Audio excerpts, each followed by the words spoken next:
रवि और नेहा की शादी को कुछ महीने ही हुए थे और दोनों में अक्सर बहस होने लगी थी।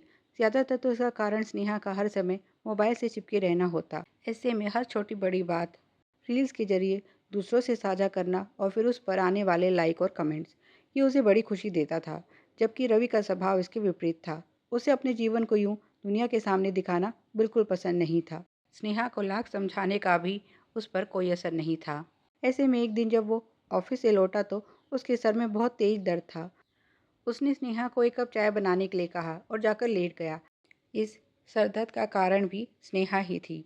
आज किसी दोस्त ने उसे स्नेहा की एक रील दिखाई थी जिसमें वो कई पर्सनल बातें भी बता रही थी, जिन्हें सुनकर उसके सहयोगी उसका मजाक बनाते हुए कहते हैं कि भाई, भाभी को लाइक का इतना ही ज़रूरत है तो उनसे कहो, सिर्फ बताने से काम नहीं चलेगा, दिखाना भी पड़ेगा।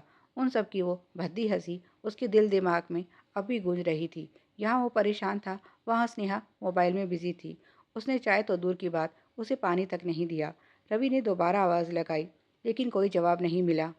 अब तो उसके गुस्से की सीमा नहीं रही। उसने जाकर स्नेहा का मोबाइल लिया और उसे फर्श पर पटक दिया। ना मोबाइल होगा, ना ही लड़ाई। स्नेहा भी कहाँ पीछे रहती। उसने गुस्से में रवि को एक थप्पड़ जड़ दिया और बोली, मैं तेरे बाप की नौकरानी नहीं हूँ। इतना ही चाय की आग लगी है तो जाकर खुद बना ले। वो अपना मोबाइल देखने लगी कि अभी चल भी रहा है या नहीं। उसकी स्क्रीन तो टूट गई थी लेकिन मोबाइल बच गया था।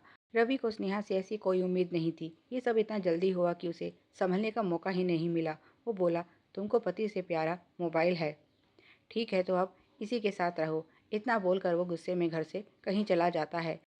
रात हो जाती है पर वो नहीं आता। इसी तरह 2 दिन निकल जाते हैं। अब स्नेहा को थोड़ा डर लगने लगा था। पहले तो उसे यही लगा कि गुस्से में रवि किसी दोस्त के पास रुक गया है उसे सबक सिखाने के लिए, लेकिन अब बात को और नज़रअंदाज करना सही नहीं था। उसने डरते हुए सब अपनी माँ को और उन्होंने उसके पिताजी को बताया। उसके पिताजी ने उसके ससुर से बात की तो उन्हें पता चला कि रवि वहाँ भी नहीं गया। अब वे क्या करते, सब उनको बता दिया। अब तो स्नेहा की मुश्किल और बढ़ गई। इधर रवि का पता नहीं, उधर सब उससे नाराज़। पिताजी और ससुर के साथ सास और माँ भी उसके पास आ गए। तब रवि भी पता नहीं कहाँ से प्रकट हो गया और उनके लाख समझाने के बाद भी उसने साफ साफ बोल दिया, अब इस औरत के साथ मैं नहीं रहूँगा। वैसे भी मैं उस समय अपने गुस्से को किसी तरह पी गया।